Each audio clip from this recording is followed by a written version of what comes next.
আসসালামু আলাইকুম রহমতুল্লাহ বারাকাতু। চলুন আপনাদের সাথে একটা ভিডিও শেয়ার করি, বাকি মন্তব্যটা আপনারাই করুন। গত সপ্তাহে 1,83,000 টাকা আমাকে দেওয়া হয়েছে সরকার থেকে। এটা জনগণকে দেওয়ার জন্য যতজনকে ইচ্ছা দিতে পারি।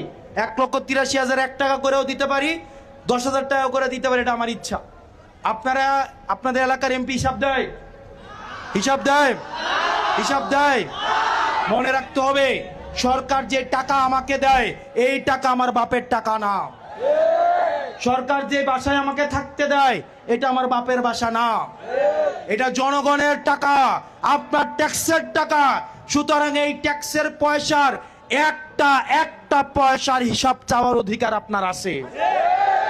সবাই এখানে আপনারা যারা আছেন প্রত্যেকটা 300টা আসনের প্রত্যেকটা এমপির কাছে এক পয়সা করে আপনারা হিসাব চাইবেন।